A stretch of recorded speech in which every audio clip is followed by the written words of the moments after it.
పాపభార నెల్లదించెనే పరుని దాస్య బంధములను త్రెంచివేసెనే ప్రార్థనే నీ పాపభార నెల్లదించెనే పరుని దాస్య బంధములను త్రెంచివేసెనే పరిశుద్ధుని చెంత చేర్చెనే ప్రాణమునకు సేద తీర్చెనే ప్రార్థించుచుంటివా విశ్వాసీ ప్రార్థన మరువకుమా పరదేశీ.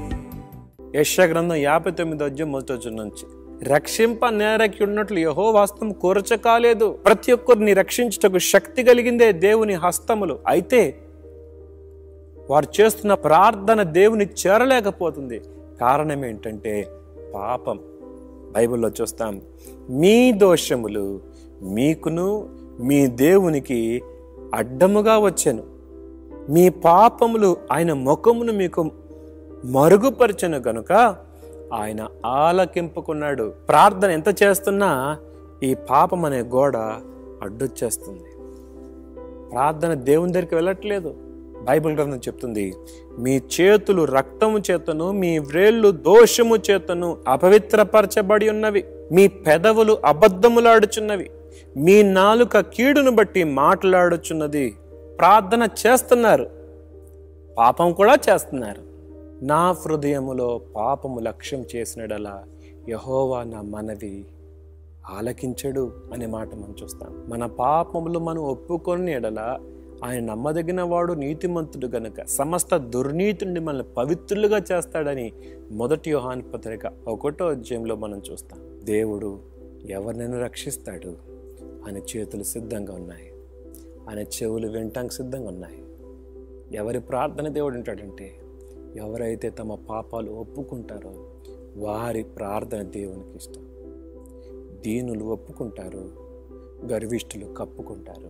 సుంకరి రొమ్ము కొట్టుకుంటూ పాపిని నన్ను కనికరించు అని కేకలేశాడు. ఈ ప్రార్థన దేవునికి ఎంత ఇంపుగా అనిపించిందో.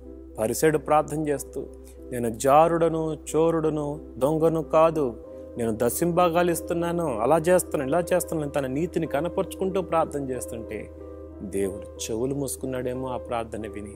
ఆగయ్యా ఇంకా చాలు, ఈ ప్రార్థన చాలు అన్నాడేమో దేవుడు. మన ప్రార్థన దేవుడు వినాలంటే ముందు పాపపు గోడ తొలగిపోవాలి.